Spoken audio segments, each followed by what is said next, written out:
You're listening to the Nice Girls CEO podcast. I'm your host, Lisa Benavidez, and I am so passionate about women and maybe a few good men too, who are ready to live on purpose and make an impact. So if you want to be a leader in the world and build a business that makes a difference, and you want to be bold and confident so you can show up and stand out, then this is the place to be. Ready? Let's go.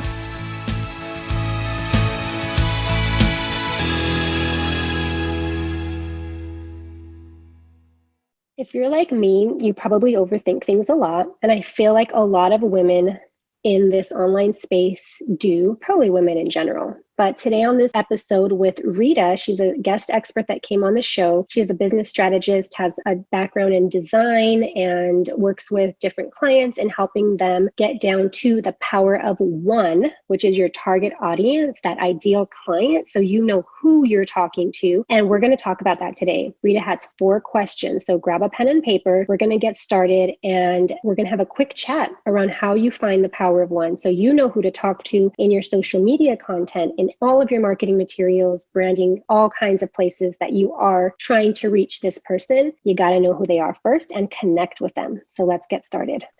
Hey, Nice Girl CEOs. It's time for another amazing guest expert. I'm excited to welcome Rita Suzanne. Hey, Rita, how are you? I'm good. How are you today? I'm really excited, and I'm definitely going to throw myself out there right from the get-go. Rita and I connected, what did I say, like 5 years ago? Yep. And we actually connected, we had messages back and forth. We hopped on the phone together. We used to live nearby. We never met in person, but we did connect. And then very recently, I think in a Facebook group, we reconnected again about sharing, being a guest on each other's podcast. And then when I went to my message, I was like, oh crap, we've already met. So Rita remembered. I was a bad friend, but I'm so excited that we are here now because both of us have done some major growth, had major changes in our lives over the last few years. And we're here now in a perfect timing. And now we get to collaborate and support each other on the podcast. So let us know a little bit about you, Rita. I know you have been a business strategist for health and wellness coaches. And some of the fun things that I loved in your bio were the overthinker. And I love it because I think that so many of us can relate. And your shower singer, that was my favorite. My daughters are forever singing in the shower so loudly.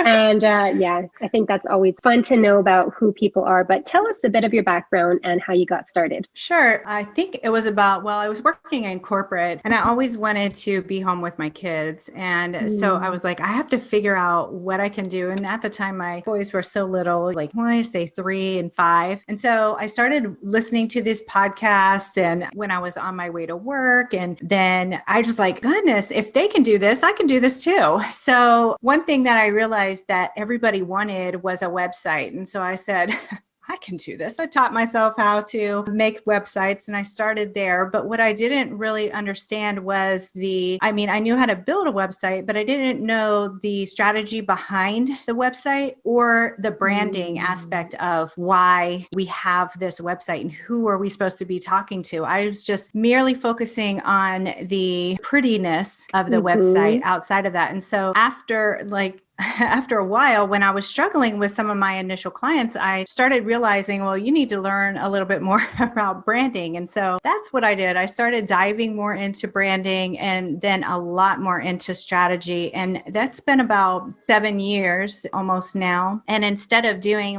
those long drawn out projects, I actually just focus on a dedicated day now for my clients. And in a day, I could do a full executed brand with them, or a mini brand and a 3-page website. So I've gotten really concise and good at what I'm doing so that I can actually narrow down and focus. And that's what I want everybody else to learn how to do as well. Love that. Yeah, we're going to talk about the power of one today and what that means and how to do it. And I love that you brought this up because so many people only look at the prettiness of things. And I actually just wrote a post the other day around how consistency, because I teach content and visibility, consistency is not key or not important like most people think. And it's not that consistency isn't important, it's just that it looks different for everyone, for one thing. And the second thing is, if there's no strategy behind it, you're really just throwing stuff out there and hoping that it works. But the strategy is so key. So as a fellow business strategist, I'm excited about our chat today.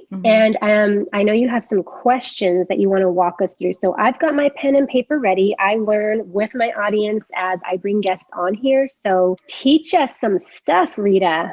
Okay, first, I would just want to explain the power of really just focusing on one client. So a lot of times we feel like we need to focus on multiple targets. Oh, I have this offer, it's for this person. I have this one, it's for that person. And so what happens then is we get muddled inside of our offerings, or even the things that we're sharing. Our content becomes muddled because we're trying to speak to these 3-4 different people, because initially we're always trying to like help everybody, right? And so this is why they're always saying like niche down, go niche, however you want to say it.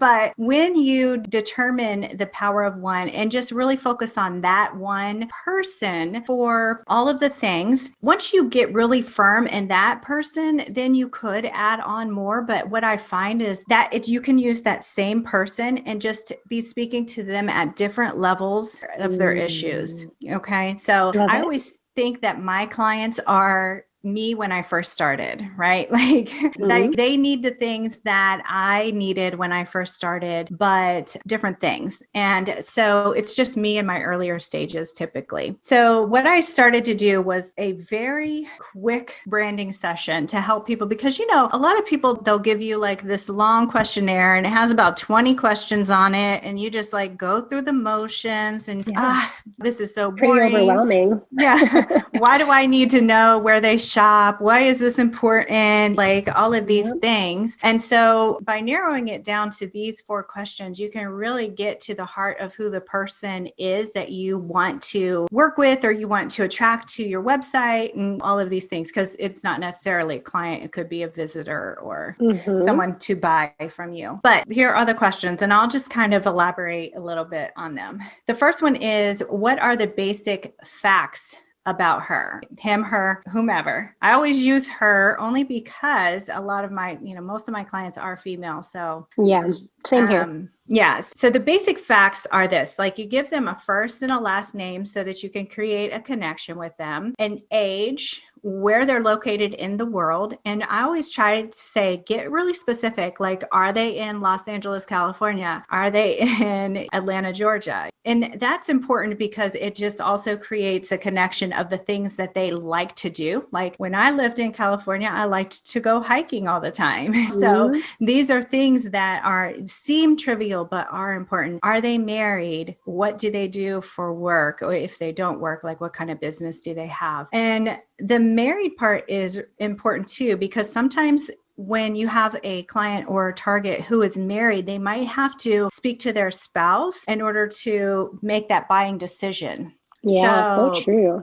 Yeah. So sometimes we leave that out. And then also, do they have children? How old are their children? These are just things like write down the basic facts, and you can use previous people as inspiration. But what I like to do is say, don't use that client like all the way. Just use them to inspire you. Don't use them as like, oh, this is my person, and use her exact name and all of that stuff. So the next question is, what is her backstory? And so the backstory is a lot more about where she is in her life. What is she struggling with right now? So, like where is she at? What does she need? What is going on to make her come to you, right? So maybe it's a mom who, like me when I first started, wanted to have their own business, but they're just really not sure what they want. They work in corporate, they're drained, they're tired, they have kids that are young. All of these things are the contributing factors to the backstory. And so once you really get in depth about your backstory, then you can move on to the next question, which is based on the backstory. What are her needs? Like, what does she need in order to solve her problems? So she has these challenges. What are you able to offer to solve these challenges. And you really have to go in depth, because sometimes we just like to gloss over and be like, oh yeah, they just need my design day. No, I want you to like go into like a lot of depth about what are the things that you could offer that would solve the needs of that person. And once you do that, then finally you can figure out, the fourth question is, what can you provide to exceed meeting their needs? So that's why you go into so much depth in the third question, because you'll be able to see all of the issues, and then you'll be able to see how you can actually help them more than what they think. Because a lot of times clients come to you for one thing, but what they really need is something bigger than what they think that they need. Totally get this. So like, if I can just use myself as an example, Sure. part of what my clients need is a content plan, knowing how to create social media posts that attract clients and build community, how to get their offers out there and start working with clients, right? Like they want all of their content and visibility to help them get clients. But what I find that happens on the back end when I work with them is that it's really more of a confidence thing. Mm-hmm. And when you start, so like if I were to start talking about confidence, I probably wouldn't attract as many people because they don't want to talk about that yet, right? Like that's like that inner thing struggle, that they haven't They think they're brought confident, out. but they really aren't when it comes down to it. I think that's what you're saying. Yeah. So is that's like what you're talking about here? Like the needs are the content thing, but how I can provide more and exceed her needs are by really helping her step into this confidence place. Exactly. Because when you're providing that content, and the more that she gets out there, she'll be able to actually build her confidence without knowing that that's what she needed to begin with. So, I love that. So simple too. Yes. I love how you phrase it. Like, what can you provide to exceed her needs? I'm always about over delivering and really loving up on people. So that's a great question. And people love that. You want to provide the best client experience that you can. Totally. So fantastic. So then these are all like, once you have these things in place and you really know this person, this power of one, you're able to take this into pretty much every part of your business, right? Right. This can even help you with like your branding, meaning your like visual branding, because now you have this person in mind. And once you define, there's a couple of layers above that where you're going to have to find the visual equivalent of the attributes of the person. But it actually will help you, because when you're thinking about this person, you'll be able to call into those attributes, and then it will lead you to the visuals. Beautiful. So before we started and we were kind of chit-chatting behind the scenes, I know one thing that you talked to me about was not overthinking this. And as two overthinkers, asking people not to overthink. I know. Let's just talk about that for a sec, because I think that's really important here. People want to kind of come off a certain way rather than just being really honest with it. And so how can we not overthink this and do a great job? So I think what I overanalyze the most is the things that I design, right? I'm always overanalyzing that. As far as other stuff, I feel like I'm always like, let's go for it. Let's go for it. Let's go for it. But then when it comes down to it, I'm trying to go for like so many things at one time that then you lose those things, right? Because it's like shiny object. I'm like, bing, bing, bing, so I think that overthinking is just an excuse as well. And even perfectionism is an excuse, right? Because you're in your comfort zone. You're comfortable in these places of, it needs to be perfect before I can do it. It needs to be ready before I can do it. But a lot of times, if we wait until we're ready, it's never going to happen. So right.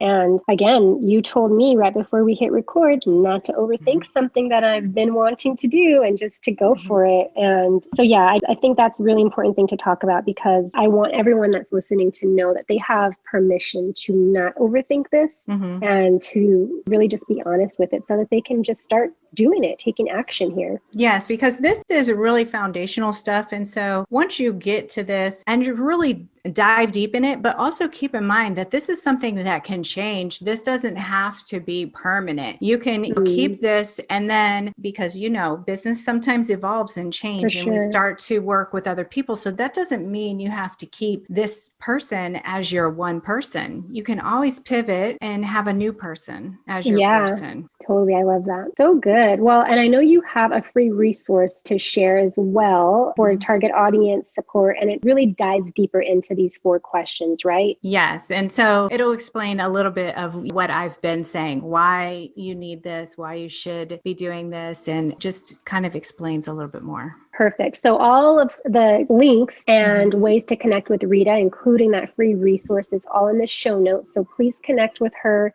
on social media, check out her website, grab that freebie and go do it. Even if you've already thought of who your target audience is and you know who that ideal client is and what they look like, I challenge you to revisit it with these questions and really make sure that you are talking to the right person, because this is something that I don't think is a one-stop shop. I feel like we always need to revisit who this person is so that we are continuously speaking to them and really reaching them. Exactly. Love it. So what is your one action step for us to take today? Like, what's really going to bring it home? Well, I think once you have these 4 questions, really just journaling on them and really making sure that you connect with the person. Don't just write down what you think would be the right answer, because really it's based on you and how you're doing your business and what you're going to do with your business. And a lot of times people will just put down like, oh, this is what I want. And there's nothing wrong with that, putting down your aspirations, but don't just put it down because you think that that's what is the right answer. Yeah. Do you know what I mean? Yeah, definitely. Yeah. So, and then if you get to like, let's say that you fill out the first 2 and you get to the 3rd one and you're like, wait a minute, this is just not aligning. So you can always start over. Just keep being honest with who you want that person to be. Love it. This is awesome. I love these simple and effective ways of getting better in our business. Simple and effective is a huge motto around here. We like to take action fast and we like it to be simple and effective because there's no need for overthinking or overloading with information. So this was amazing. Exactly. Rita, thank you so much for being here. Thank you for having me. You're welcome. And again, once you grab your free resource from Rita, make sure that you actually journal it and really connect with that one person that you want to reach. Have an awesome day, and we'll see you next time. Thank you so much for listening. If you enjoyed this episode, make sure you subscribe so you don't miss a thing. And if you really enjoyed it, I'd love for you to write a review and share it. Also, be sure to connect with me in my Facebook group, Social Impact Squad, and follow me on Instagram at NiceGirlCEO. Hope you have an awesome day. Go take action in reaching your goals, and I'll see you next time.